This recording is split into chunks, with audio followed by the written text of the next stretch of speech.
и на екрана се появява синусоида. Тази синусоида, този сигнал го ползваме, когато искаме да активираме даден орган или система.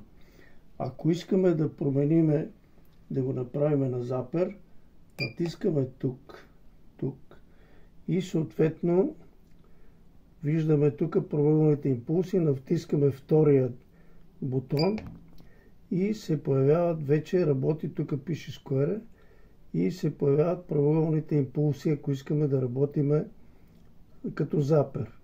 Сега, за да промениме тук амплитудата, която е 5 волта, да я направим максимална, натискаме където е тук второто и променяме с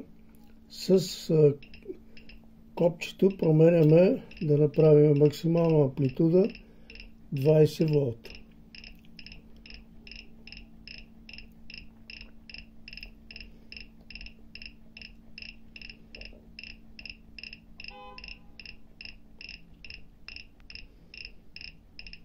След това трябва да подберем начина на работа и диапазона, в който и сигнала, в който ще се променят честотите. Натискаме мод и съответно има стрелки нагоре и надолу. Надолу придвижваме, отиваме в мястото, където честотата, това е началната честота старт, и тук задаваме честотата, която ще започне, от нея ще започне да се променя. Примерно и с леви и десния бутончета, стрелките, променяме къде ще промениме честотата. И с копчето пак променяме, примерно ще го направим тук на 180. Ето така, виждате старт 180 и след това отиваме на End или докъде да бъде. Примерно на 280.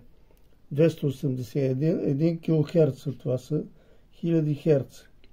След това променяме, търсиме времето. Ето го времето. С стрелката тази преместваме напред и пак подбираме времето. Максималната стойност е 3,9.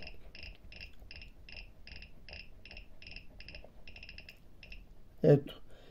И сега вече, значи виждаме тук, че това става въпрос за канал 1.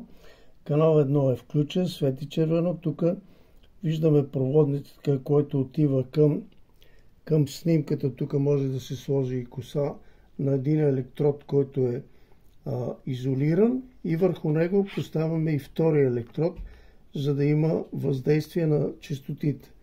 И след това се връщаме на апарата и натискаме On.